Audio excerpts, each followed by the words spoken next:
Welcome to the Ask Me How I Know podcast, the only podcast in the multifamily niche replicating what takes place outside the walls of a seminar.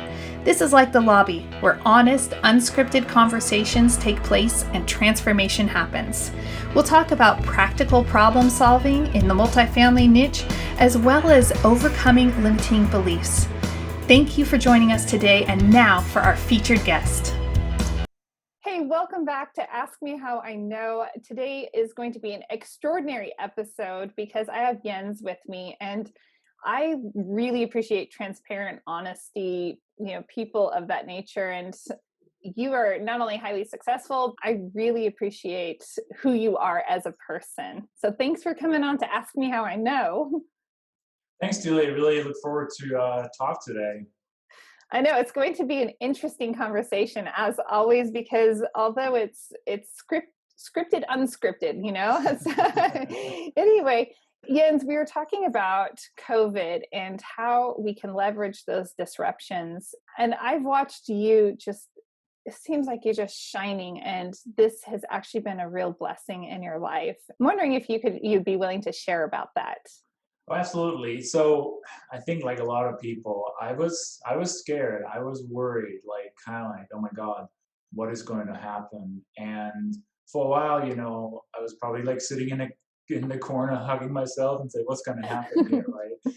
But then I also quickly realized that fear and uncertainty doesn't get you anywhere in life. Like that's just going to hold you back from your dreams. And I had, been on this path of the multifamily real estate investing for, it's not that long, it's only about 4 years. And I was starting to get some momentum and some traction in it, but I also wasn't really, maybe I didn't 100% believe in myself that I could actually take this to the next level and maybe, actually start scaling down on my job and stuff. So when all this happened, I made a little bit of a scary financial decision, I guess. I went out there and actually hired a one-on-one coach to work with me to look at my mind, to work with me on my mindset and figuring out what's next for me. Because I had made some promises to my wife about some relocation and other things, and then I was like, oh no, that we can't do that now. Everything's too scary. But then through my working with my coach, he really said, what is your vision? Where do you want to be? Who is what would Jens do, as he said? And I worked through that as I realized, hey, staying in fear, being uncertain about the future is not going to get you anywhere. So I spent some time articulating that vision for myself. Where did I want to go? And I committed that to my wife. And I said, hey, this is what we're going to do. It's going to be scary, but I think that's the direction we need to head in. And I made the decision to do that. And I told my boss that, hey, because I still have the W-2 job, I said on August 1, I'm going to go to part-time, working remotely, and I'm going to relocate, and I hope we can work something out. And we did. you just took Chris Voss's never split the difference to like an entirely new level. Well, yeah, and I worked for a company where we could never work from home, right? Not until end of March this year. And now everybody's working from home for God knows how long. And I felt like this is the opportunity to leverage a disruptive change in the world. And I think, many, many, many people are experiencing that and taking it, I don't know, advantage is the right word, but using it to propel yourself forward. And that's what I decided to do. That's extraordinary. You have shared so much. And so I have to go back. I've got to go back because I did not want to interrupt you because I'm like, oh my gosh, this is so amazing. And I'm thinking about, times where I've been stuck, and it's different for everyone, but you had to what gave you the impetus? What gave you the clarity of mind? Because a lot of people are like so wrapped in fear, and that fear is all consuming. And fortunately, I've had a similar experience, where it's like I was able to push through the fear, and see beyond it. What helped you identify that and get the strength to kind of give it a nudge? I think the real turning point was to think about the longer term vision. We all set goals, but goals are just kind of like something to check off, right? It's like, oh, I'm this much income or this many apartments. Vision is more like, who are you as a person and how can you be the best version of yourself? And not just in money. It's like, it's in your contribution, the experiences, the people you surround yourself with, all these aspects. And I was like, there's so many things in this world that I want to explore and do. And yeah, it's a scary time right now, but that's not going to continue. And if I can become that, if I can put myself into that future state right now, I can be drawn towards that in a positive way. So really sitting down and writing down my vision and sharing that with my wife, that was very helpful. Of course, there's still uncertainty and some fear there, but I also know I've gone so far in my life that I've always been able to figure out any problem I ran into, right? I can probably figure out whatever problems comes up in the future as well, right? Right. Well, do you feel like that's an advantage of having time on your side? Because I feel I'm in this whole middle age thing in my 40s, comfortably in my 40s now. And it doesn't feel like it, but it's legit.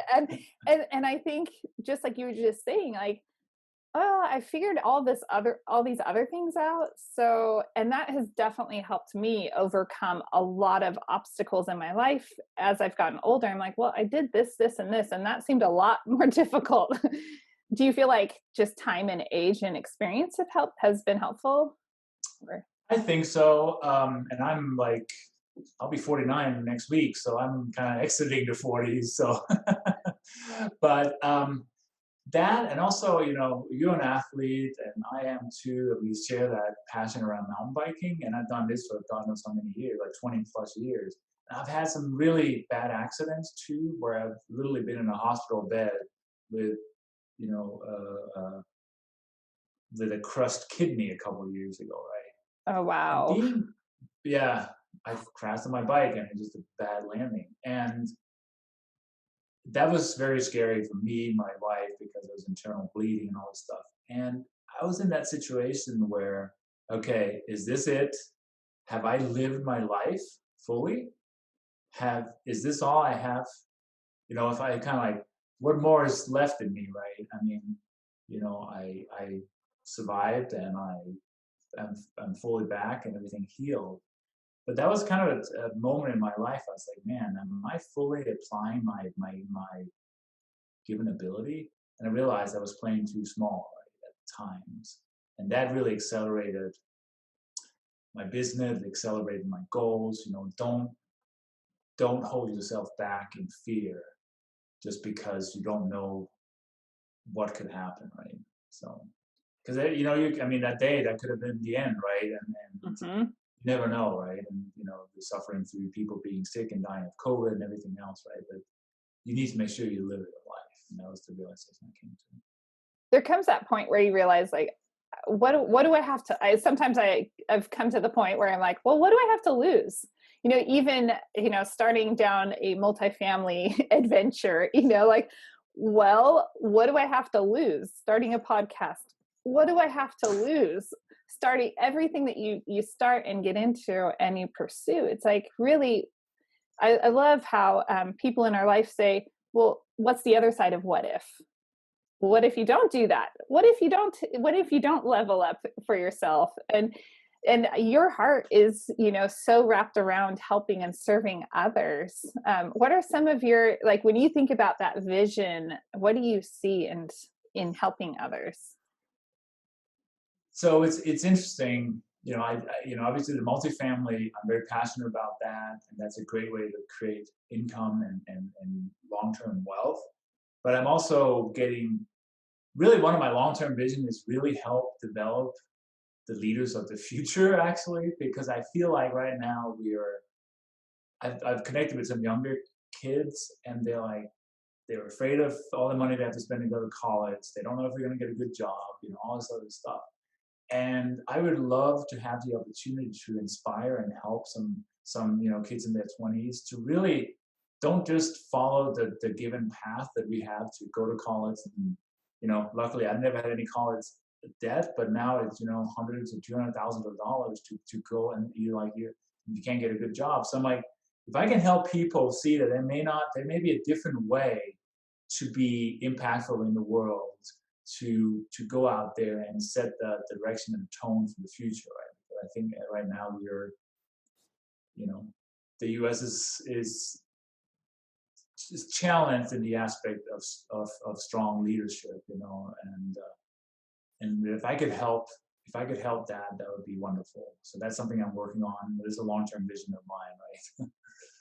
But I love that passion too. And this is what draws, and you and I spoke about this, it's such an alluring part about the multifamily niche of real estate, of just people that genuinely want to have a profound impact. It's so much bigger than doors and money. And it's about that ripple effect that we have on others. And I couldn't agree with you more about leadership. As I parent my kids, I keep that in mind, but to raise or to help people become more independent thinkers, critical thinkers who aren't just making passionate choices and appealing to emotions is a challenge in and of itself. Yeah, and not necessarily follow the path that society thinks you should follow, right? I mean, I did it for a long time, right?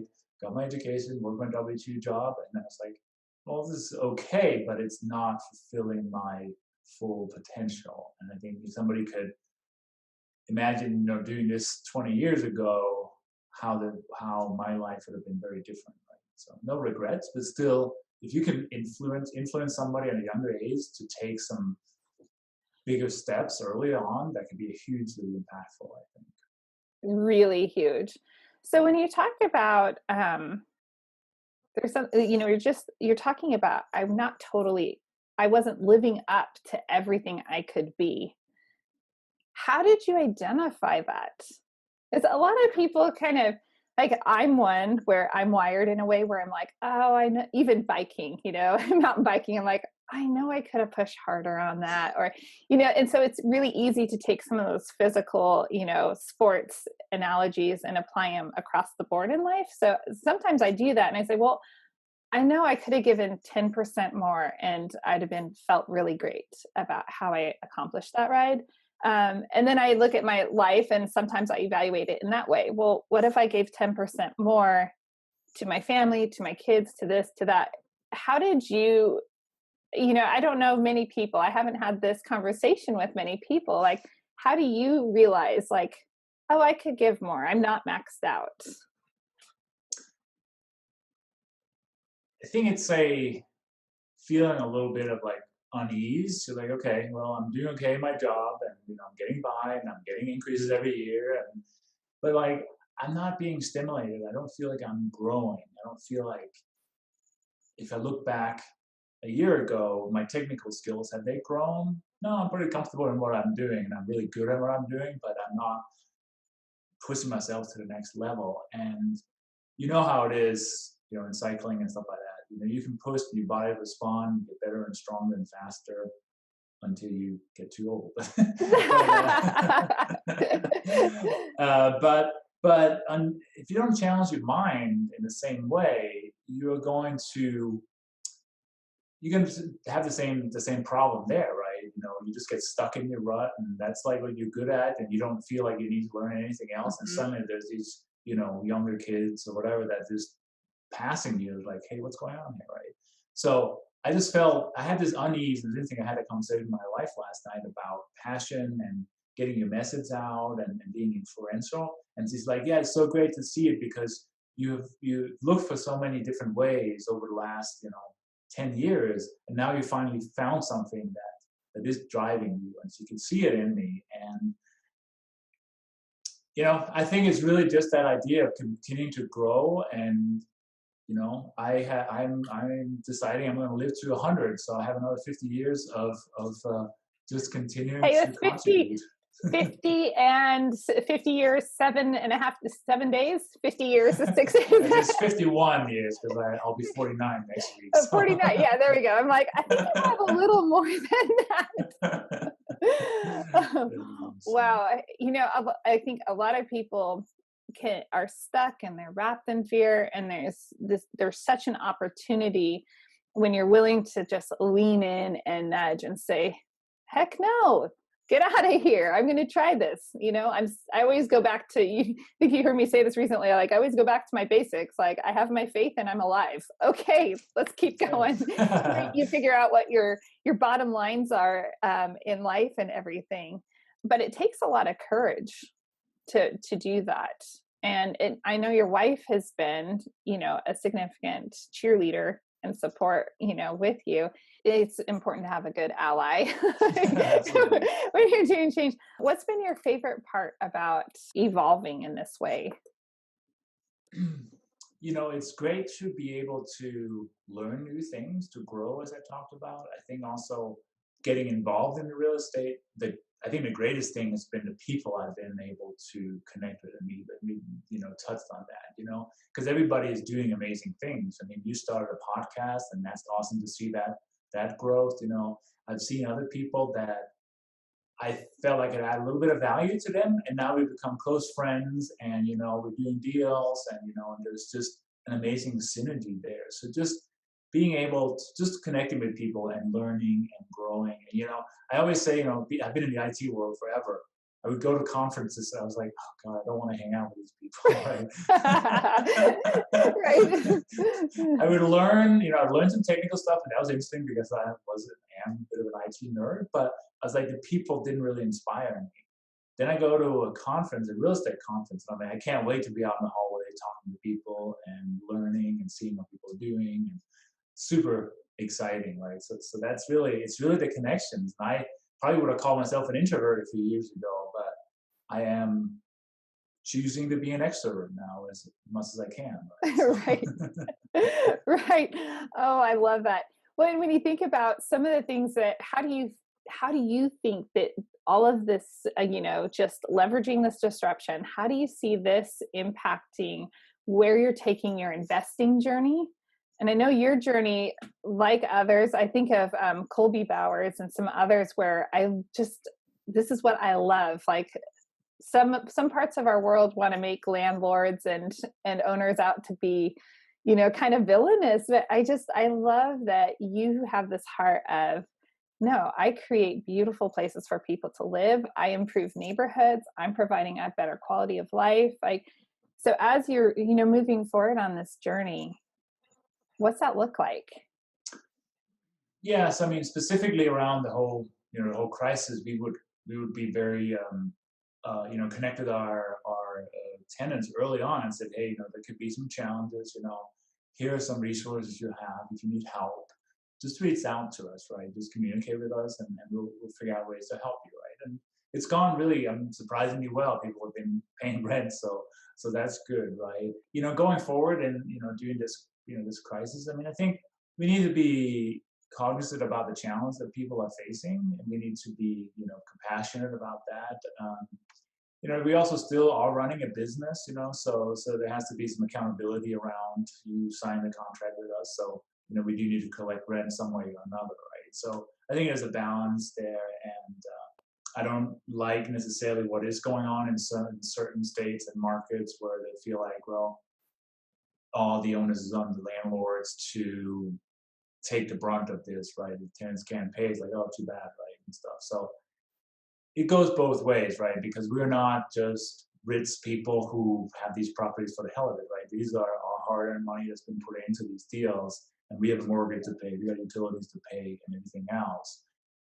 And maybe communicating that to our tenants can be helpful too, so they understand that, hey, we're all in this together, right? So, but we're still continuing to buy deals and carefully evaluating them to make sure that they can still sustain some potential, delinquencies and so forth in the next, well, God knows how many months.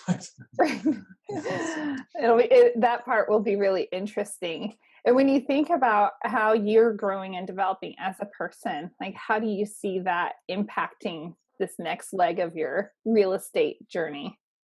Really, I'm working on my influence. So, and that's not and it's not manipulative. It's basically being able to share my vision and my future and how it makes sense. If we talk like specifically around real estate, I want to be able to help investors get out of Wall Street and get into Main Street, right? What is it really, how impactful is it when you put money into your own state or, at least country or whatever, right? Because you're helping where the money is needed, right? Because we take an old crappy building and we fix it up, and then people that's been living in squalor suddenly get a better quality product. And you as an investor, you can take ownership and pride into that you're helping this, and that improves the world, or at least the communities or the cities as I see it, right? So getting that influence around investors to help them understand that, and just say, hey, this is why real estate makes sense. I'm creating more partnerships because there's people out there that are doing things I wasn't even aware of. I was like, that's really cool. How can I help and how can I get involved? So I'm exploring new things and just being open to new opportunities as they come up. There's so many different opportunities out there. I heard someone speak about an opportunity, and they're investing in large farm equipment and they're syndicating this. I'm like, wow, okay. I mean, sky's the limit. I mean, That's right. it's really, we're only limited by our mind and lack of creativity, perhaps. Like, it's very interesting. Wow. A lot of times I will, and I think this is going to resonate with you. I tell my children, and I preach this to myself. What would, 10 years from now, what's Julie going to say about herself? Or I always go to future self. I'm like, so what's future self going to say about that choice? Or is future self going to be happy that you stayed in this position? So I'm just looking at you and just what you are going about in life and thinking, I'm thinking your future self is really excited. But I love that. That's a good way to think of it. I think a lot of times we're so focused on going forward that we forget that we will be looking back, kind of like when you were in the hospital with your kidneys. And it's like, wow, is this it? And what am I? What did I leave behind? What's my legacy? So I'm excited. Are you thinking, what do you think 100-year-old Jens is going to say? Yeah, I mean, I hope I can live up to those expectations. I know I could take more action and take more bigger and bold actions. I think we can always do that, but that's also kind of stretching your risk muscle a little bit, right? And becoming more comfortable there. So, it's stretched to somewhere, but I know it's going to grow, right? And that's just something I have to push myself through at all times, right? To just continue there. But I think I'm going to look back on the 40, the 48, the 49-year-old Jens more favorable with my current situation versus had I got stuck continuing my job, right? So there are some very positive changes there. So I'm very excited about the future for sure. That's so exciting. Would you mind sharing? I know I've had some good experiences working with coaches and mentors. And would you mind maybe speaking to that and how that's helped? I think there are a lot of, let me rephrase that maybe. There are a lot of people that listen that are working their W-2 or they're professionals and they're at that moment of I'm stuck. And how has working with a mentor helped you out? It's been invaluable, I will say that. And everybody, I think, people look at it and it's just like, oh, well, that's a lot of money to spend. Yeah, but if you look at the compound impact on the changes you're going to do, that money is insignificant. So it really, I had, if I think back, I had a lot of limiting beliefs and a lot of challenges early on to really take the necessary action. I grew out of that and I started taking action, but I wasn't really pushing myself, right? So having had, I think there's two ways to look at this. One is surrounding yourself with people that are at a higher level than you. You can then either level up or you can exit stage left, right? Right. So that I did, and that's really, just surrounding myself, creating masterminds and other things with people that I really wanted to be like.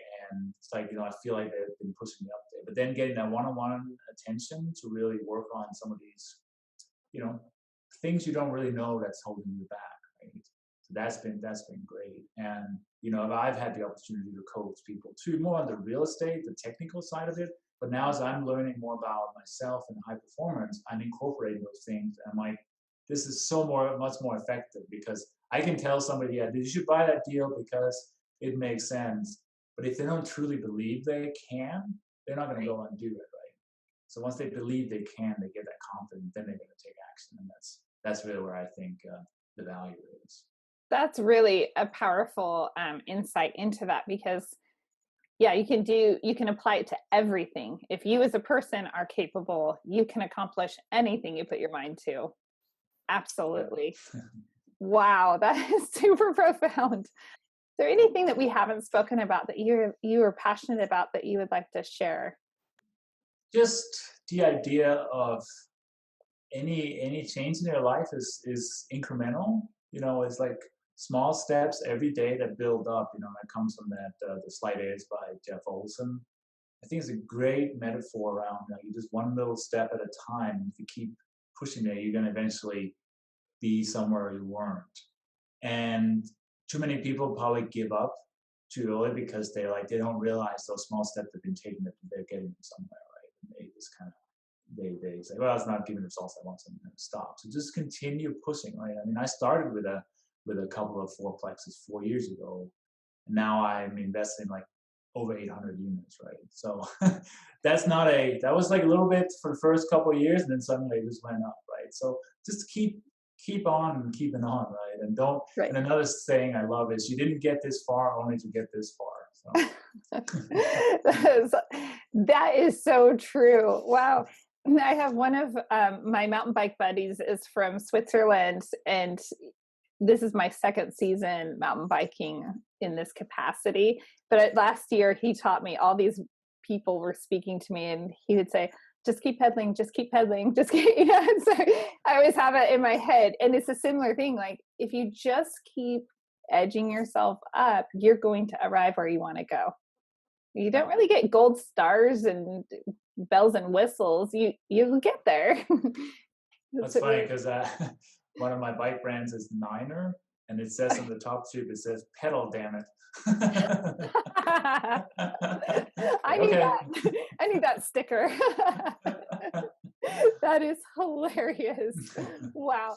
I am so excited just for your journey and just the evolution that you're taking, because I will have you know that as you've been doing more Facebook Lives and things of that nature, and just your willingness to share and to put vulnerability out there, it's had an impact on me. And it's a good reminder. I mean, I watch those and I am like, these are really good, solid reminders. And it's also to know that it's a shared experience, and we're not the only people that are evolving and growing as people. And so it's nice to, I just want you to know, I appreciate that you are putting everything out there. You are having an influence, at least on me. And I know you're having an influence on a lot of other people as well. Thank you. I appreciate that.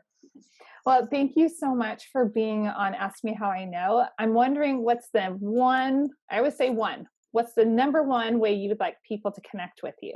Still my email, I think. So it's Jens, Jens, at opendoors with an S, capital.com. So Jens at opendoorscapital.com. And if anybody, I guess the second way, if anybody wants to get on a free call with me to talk about anything, they can go to opendoorscapital.com/call, and they can schedule and do a free strategy call about anything. So I'd love to do that as well.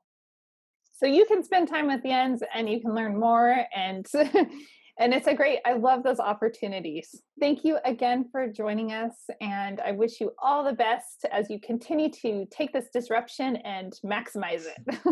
Thank you so much, Julie. It was a lot of fun. Thanks so much for joining me for another episode of Ask Me How I Know. My guests are the most humble successes, so be sure to show them your appreciation by rating this episode 5 stars, which sounds silly, but let's be real. Ratings, likes, and shares, they take no time at all, but make all the difference in the world, if only to boost morale.